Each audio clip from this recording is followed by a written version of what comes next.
Huyu ndo kocha mpya wa Simba Sport Club. Wapinzani wajipange, kazi iko hapa, ambapo imeelezwa kwamba kocha wa zamani wa Yanga Miloud Hamdi ana hali mbaya huko Misri kutokana na timu anayoinoa ya Ismaili kufanya vibaya katika ligi kuu nchini humo, lakini hilo halijamzuia kufuatilia kinachoendelea Msimbazi baada ya Simba kukimbiwa na kocha Fadlu Davis.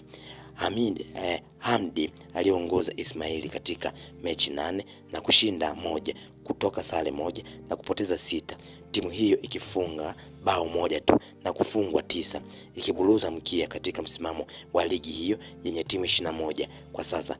Hatua hii ya awali alisema kocha mpya atakayetoa Simba atakuwa na kibarua kizito. Kocha huyo aliyewahi kuinoa Singida Black Stars kabla ya kutua Yanga alisema kocha mpya atakayetoa Simba atakuwa na kazi kwa vile timu bado iko katika pressure kama ilivyokuwa kwake.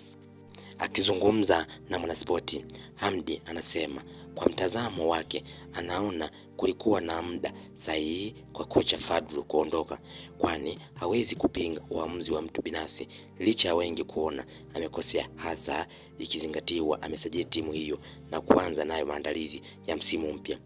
Aliongeza kudai kwamba Fadlu ni moja kati ya kocha bora aliyowahi kukutana nao na anayefanyia Simba mambo mengi makubwa, ila shida ni kuweka rekodi ya kuifunga Yanga na kuchukua ubingwa, jambo ambalo kwa hizi timu kubwa mbili ndio kipimo cha kazi ya kocha na kuchangia pressure kubwa. Kombe la shirikisho na muungano kabla ya kunyakuliwa na Ismaili na mambo hadi sasa kumwendea kombo.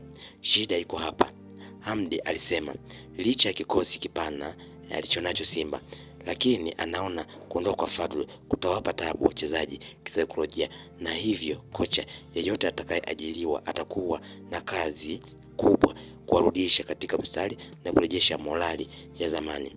Kwa mjibu wa Hamdi, adai kwamba wasiwasi wangu wasipate kocha ambaye atakuwa na falsafa tofauti zaidi na zile za kocha aliyetoka. Hapo atapata shida.